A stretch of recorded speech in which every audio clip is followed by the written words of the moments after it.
Pemirsa, Dinas Pendidikan Pemuda dan Olahraga Provinsi Bali menemukan banyak guru yang berstatus kontrak muncul tiba-tiba pada 2015. Terkait hal tersebut, Disdikpora Bali akan melakukan verifikasi data tenaga kontrak kepada Disdikpora Kabupaten atau Kota.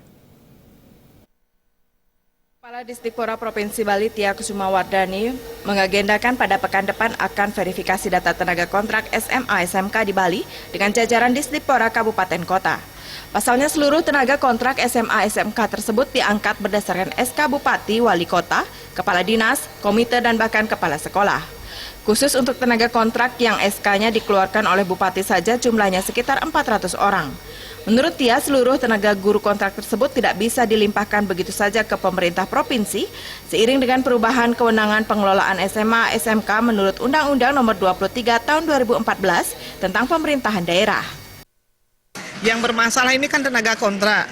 Ada tenaga kontrak yang SK-nya oleh Bupati, Wali Kota, ada SK tenaga kontraknya oleh Kepala Dinas, kemudian oleh komite, ada oleh Kepala Sekolah, dan ada yang tahun 2015 tiba-tiba muncul banyak. Ini kan harus kita butuhkan tenaga itu kan tidak bisa kita dilimpahkan oleh kabupaten kota ke provinsi, kan tidak bisa, kita harus ada filternya kan. Tergantung kesepakatan, belum tentu. Kita kan artinya apakah tenaga itu memang kita butuhkan.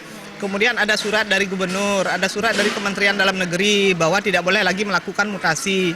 Kalau seandainya di lapangan kita ada menemukan dari SD ke SMA, nah ini kan problem juga. Kalau seandainya nanti kita diperiksa kan berisiko. Dia menambahkan dalam proses klarifikasi pekan depan pihaknya sekaligus akan memilah-milah dan mencocokkan data tenaga kontrak berdasarkan tahun keluarnya SK serta pihak yang mengeluarkan SK. Terkait hal itu, ia berharap mutasi guru tidak dilakukan hingga proses verifikasi dan penyerahan berita acara selesai pada pemerintah provinsi.